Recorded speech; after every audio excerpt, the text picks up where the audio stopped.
So, welcome. Welcome to the continuation of the journey you started, whenever you started it actually. But with me, some of you have been a few months ago, and some of you a bit further than that. I've been actually on an interesting discovery phase over the last maybe a few months. And every now and again, I sort of go into the world as I know it, and basically seek a bit of direction. And it's mainly for myself, you know, so it's mainly for my own thinking about, you know, what part of my lifestyle I'm in, what decade I'm in, all of those sorts of things, what I should be looking at now, what I should be concentrating on. So basically I go into the world and I make up my own sort of mind, but then I go and look for either, confirmation or something else. So I'm not exactly out there seeking confirmation bias, if that makes sense, but I'm actually interested in what other people are saying and what commentators are saying, and I'm sort of forever on the internet searching who I sort of think have got a reasonably sound, people who I think have got a reasonably sound voice and a reasonably sound grasp of things that are happening in the world. And so as part of that, I found myself in Melbourne on Monday and Tuesday at a conference called World War D. And World War D is essentially about how war will actually shape up in the future. And we had, military experts there and technology experts there. And within the context of how that will shape up in the future, we also had people who have a really sound grasp of the shadow banking system, what that means. Instead of war as we know it, it might sort of extend into currency wars.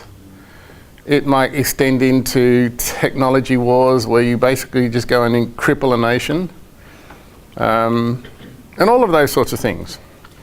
And so here I was in an audience of some, 350 odd people. And, for 2 days, I had, a smorgasbord of commentators who, some of the most, the really big names in the world. And they were speaking, to a very strict time limit of an hour 15, 45 minutes. And so you got through a lot of speakers during the day, and then you had breakout sessions, and you can go out and ask them questions and all that sort of stuff. And so basically what I came away with was some central observations. The track that I've sort of decided to go on, a few years ago, is for me the most effective track, the most effective pathway, and I had that confirmed. Also, the track that what I'm teaching people now, as opposed to what I used to teach them some 10 or 15 years ago, was also confirmed. Okay? And a lot of that will play out over the next 12 months. I'll fill in all the details as we go along, because it was a huge, and it's been a huge learning curve for me over the past 2 or 3 months, just because I went out there and sought that access to me, which is what I sort of do every now and again. But it was really, really interesting. Here I was in a room for 350 people, and they were all potentially, the theme of the conference was, World War D, so World War Digital, that was the D. And so, 350 people, and basically they all look like me. Round about my age, round about my athletic, prowess, round about my 7.999 8-pack, 6-pack, in between pack. They're all, but the thing that struck me the most is that they're all They were all interested in a passive approach. So you could call them quote unquote investors. And so that's what every person on the stage was actually talking about, was a passive approach. You know, if you think back 30 years ago, you could actually have bought anything, held on to it, and been quite wealthy now. That's what I mean by a passive approach. And you know, even though that there were some divided opinions about basically what strategies, you know, people should be doing now or should be looking at, there was a unanimous agreement that actually none of them knew.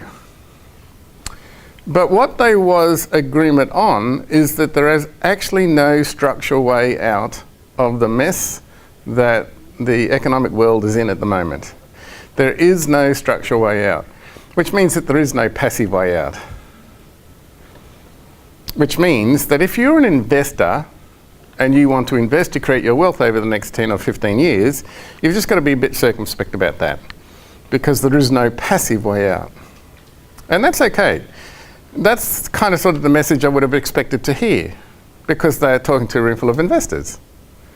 Now, I'm pretty sure that if I got the equivalent number of speakers and I got the equivalent audience, except the audience was all aspiring entrepreneurs, and the 10 or 20 speakers were all entrepreneurial and very active in their approach to things, then the response would have been completely different.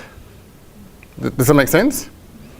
So I came away, you know, having confirmed that my education, which I've been, you know, yelling and screaming at people, is decrease risk, decrease debt, increase skill, and increase cash flow. So I had that absolutely confirmed, absolutely confirmed. So, and the fact that you can only do that by taking an active approach. So I'm going to say it again. Please write this down. So, decrease debt. Now, that does not mean to say you can't borrow for an asset, but it does mean to say that if that's your only strategy, so you might be a bit shy on that. Now, I'm actually quite optimistic about the future. I'm quite optimistic that we've got... Oh, by the way, they all said they didn't know where the end game was. They knew what the end game was, but they didn't know when it would be triggered. So some people said, you know, 2016. Some people said 2019. Some people said that, you know, the way that the Americans are organising themselves, they could actually go on printing money for another 10 years. So in fact, it's a golden... And that actually fits my research. Well, in fact, we've got a little bit longer than that. You know, this is all crystal balling, of course. But I actually believe that we're actually entering the great run-up to the end game. What's the end game? Well, we'll get on to that. We'll get on to that. Well, it's suffice to say it's GFC 2. So, Global Financial Crisis 2. So, yes, it is coming. There's no structural way out of it. They can't undo what they're doing now. They can only get in further and further and further until the balloon pops. So there's no political way out, there's no structural way out, there's no economic way out, there's no mechanism to trigger it. They can't do this, they can't, because it'll set something else off, and if they do that, it'll set something else off. So basically it's a house of cards and it's just waiting to fall down. But that does not mean to say that there won't be a golden decade of boom. Okay? But if you're passive within that decade, so you can actually be, you know, you can hold asset and have it grow in that, but if that's the only thing you're doing, okay, and I'll show you more on that in July when we get to that part of you know, this program, and I'll show you why that's happening and how to actually read the you know, the economic signals that I've been reading. But again, I do want to stress that there has to be at least a parallel process. You know, you must be generating income independent of whatever your asset is doing. So what was the 4 things we're going to write down for? Okay, so basically decrease debt, decrease risk, increase income, and increase skill. Thank you. Now, again, I want to iterate. If you have to get debt because you can get this opportunity, then go for it, but just don't leave it at that.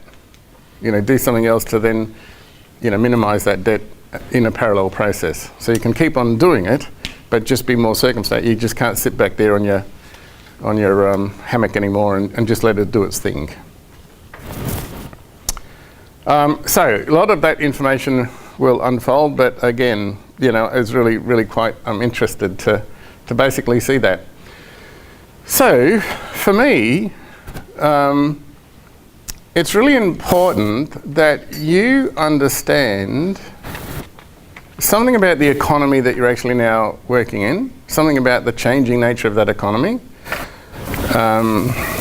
something about what could happen to the changing nature of that economy at the extreme, something that could happen at the ends that are closer to you. So it's really important that you actually understand that. But it's also important to understand what phase of your lifestyle are you actually in.